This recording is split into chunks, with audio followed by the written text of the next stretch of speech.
What's up, guys? Welcome back to another reaction video. So today's reaction is going to be from Mr. Baldwin, and his story that he did is about why death penalty still exists.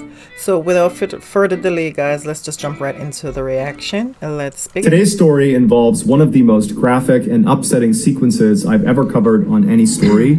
It also involves harm to minors, so viewer discretion is advised. But before we get into today's story, if you're a fan of the strange, dark, and mysterious delivered in story format, then you've come to the right place, because that's all we do, and we upload 2 or 3 times every week. So if that's of interest to you, please sneak into the like button's house in the middle of the night and unplug their iPhone in the middle of a software update. Crazy. Also, please subscribe to our channel and turn on all notifications so you don't miss any of our weekly uploads. Let's get into today's story.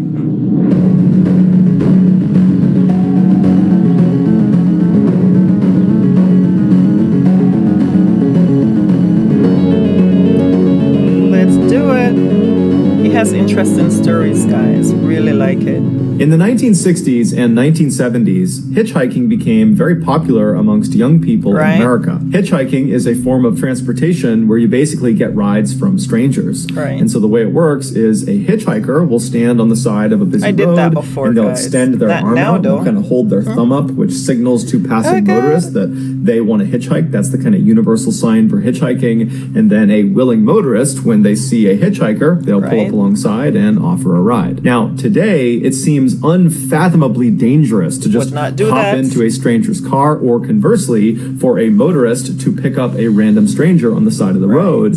But back then, this was considered totally normal and socially acceptable. And so with that in mind, on September 29th, 1978, a 15-year-old girl named Mary Vincent was standing on the side of a highway just outside of Modesto, California, which is not far from San Francisco, California. Mary was a rebellious teenager who had recently run away from her home in Las Vegas, Nevada.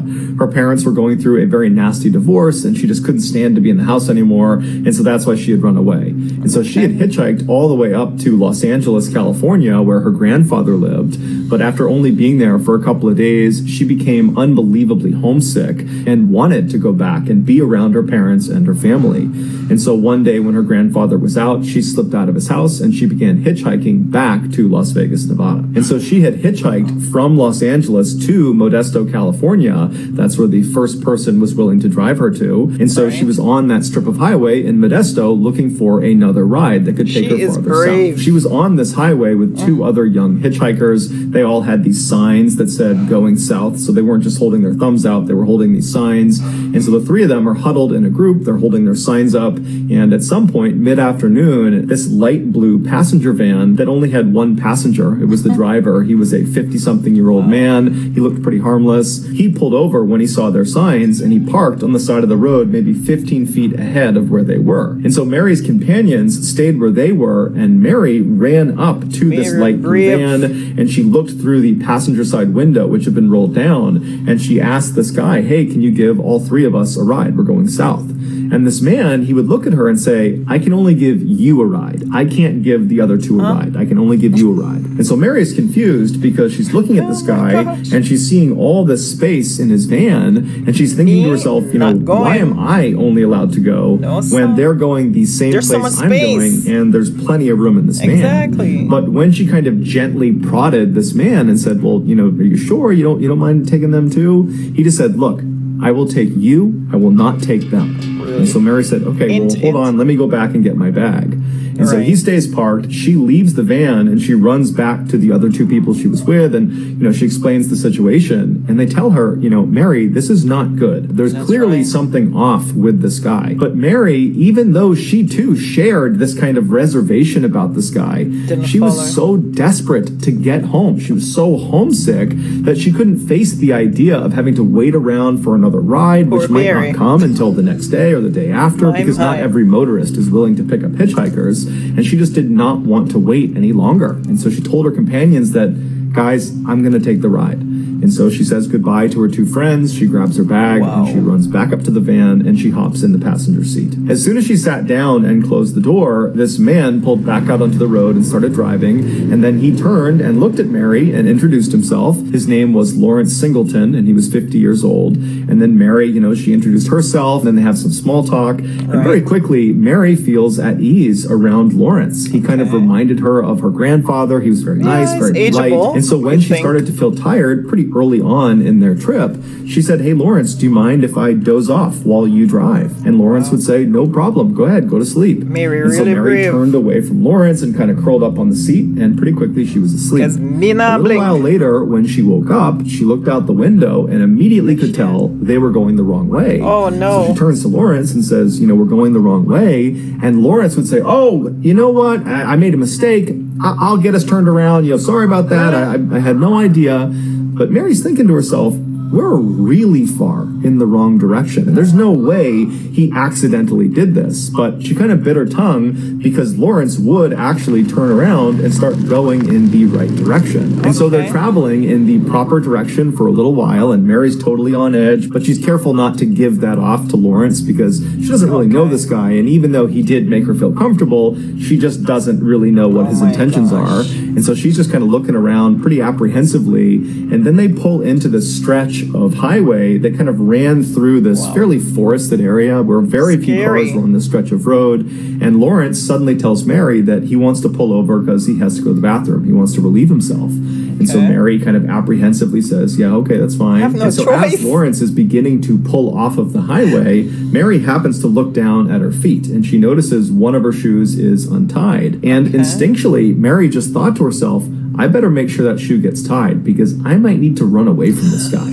Kind of too late. She didn't want to reach down and start tying her shoe. It was kind of awkward because the space was small, and she was worried it would be kind of suspicious if she did it. And so she thought, okay, as soon as we pull off, I'll get out of the car and I'll tie my shoe. And so Lawrence, he pulls over, but he doesn't just pull over onto the shoulder of this road. Instead, he pulls into this access road that kind of trails into the forest. And so as soon as he turned onto this road, the alarm bells are going off in Mary's head. She knows something is wrong, but she doesn't really know what to say to Lawrence because he's not talking to her, and she doesn't really want to look at him.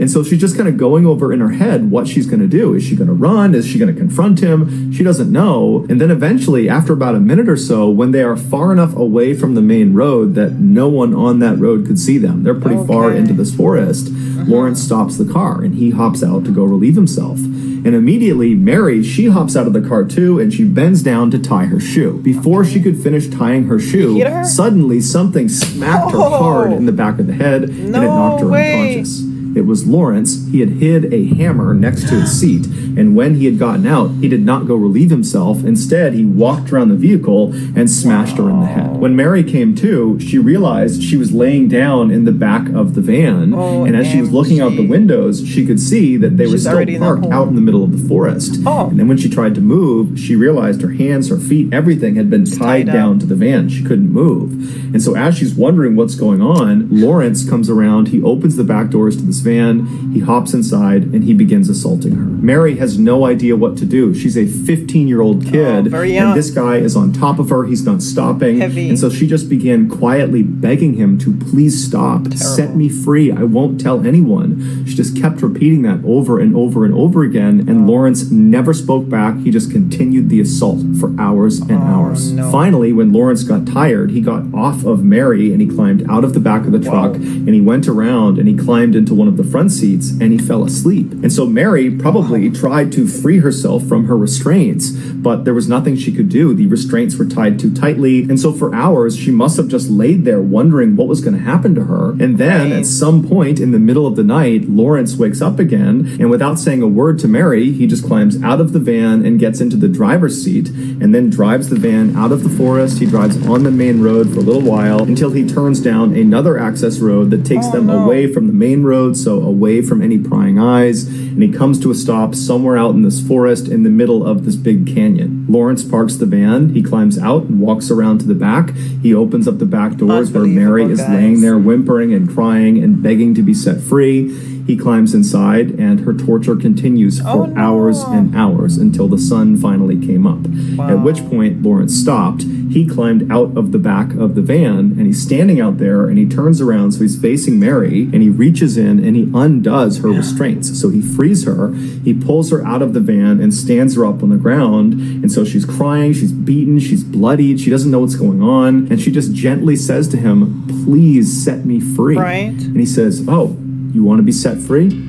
I'll set you free." And so he walks around this totally destroyed 15-year-old girl, and he reaches into the back of his van where there's this toolbox, and he pulls out a hatchet. And so he walks back, and he's standing in front of Mary, and Mary would have had a fraction of a second to see what was in his hand before, in one fluid motion, he reaches and grabs her left arm with his left hand. He grabs her on the wrist, then he raises his hatchet up, and he brings it down on her left forearm, severing her arm off right below the elbow.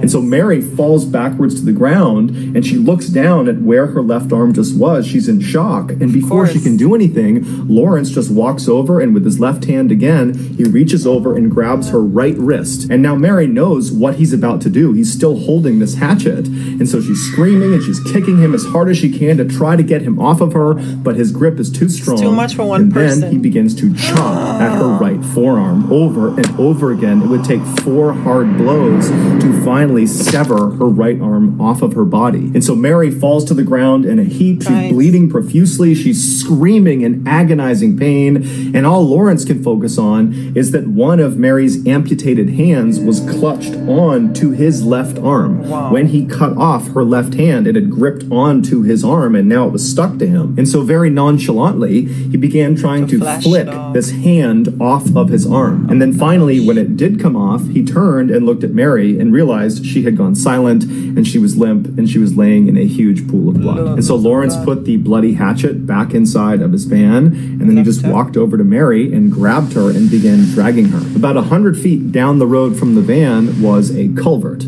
A culvert is a big tunnel that goes underneath roads. It allows water and runoff to pass by the road without damaging it. And so this particular culvert underneath this access road was built about 30 feet below the surface of the road. And so if you were standing on the road over the area where this culvert was, if you walked to the edge of the road on either side, there would be a 30-foot drop-off down to the opening of this culvert on either side. And so Lawrence dragged Mary all the way over to this section of the road over the culvert, and then chucked her lifeless body off the side, smashing it down onto the rocks below. And then Lawrence walked around very carefully all the way down to her body and stuffed her inside of the actual culvert. And then as he was walking away, he said to her, "Now you're free." After Lawrence left, Mary should have been dead. Really, she should have died at several points along this attack. But miraculously, Mary did not die. And in fact, she would later say she vividly remembered the entire attack. She was fully lucid, fully conscious, fully aware for the entire thing, save for the moment when she was knocked unconscious by the hammer. And so she vividly remembered having her arms amputated, and she specifically remembered one particular point in the beginning, before her left arm, the first arm, had been amputated. He grabbed her left wrist, and she in turn instinctively grabbed with her left hand onto his left arm. So she's clutching onto him, and so when he came down and cut her arm off, she began falling backwards, but she remembered thinking to herself, why am I falling backwards? I just grabbed onto his arm. I had a firm grip. And then as she's falling, it's like time is standing still. She literally saw her hand still clutching his arm and saw it had been cut off of her body. And then when Lawrence cut off her right arm, despite being in agonizing pain, it's like she instinctively understood that she has to pretend to be dead. Otherwise, she will die. And so she went totally limp. Her eyes were half open, and she watched as Lawrence is flicking her left hand, the one that she thought she had gripped onto when she was falling back. She watched as he shook that hand off of his arm. And then she was limp as he grabbed her and dragged her the 100 feet to the culvert. And she was limp and still and didn't make a sound when he threw her 30 feet down onto jagged rocks, and she broke 4 of her ribs. She was in excruciating pain, but her will to survive was telling her, make no sound, take this punishment, and you will survive. And then after he left, she remembers thinking, you know, I don't know where he is. He could be waiting up on the road for me. I can't just crawl out and try to save myself, because then he might actually finish me off. And so she laid in this culvert in this horrible position, totally contorted, with her arms gone and broken ribs. And then finally, after a while, she started to feel exceptionally tired, and that was from blood loss. And she said there was a voice in her head telling her, you can't go to sleep. If you go to sleep, you're going to die. And if you die, we can't catch this monster, and he's going to do this to someone else. And so she had this surge of adrenaline where she decided, I'm going to live. I'm going to get out of here. I don't know if he's still up there, but I have to get out and I have to try to save myself. And so somehow she got out of the culvert. And then once she was on the ground, she dug the nubs of her arms into the dirt and attempted to pack the wound with dirt and mud. And then afterwards, she raised her arms up over her head because she didn't want the blood and muscles to fall out. And so with her mutilated arms up over her head, she managed to crawl up this embankment, up onto the road. She's got no clothes on. She's covered head to toe in blood. She's in shock, and she starts running down the highway,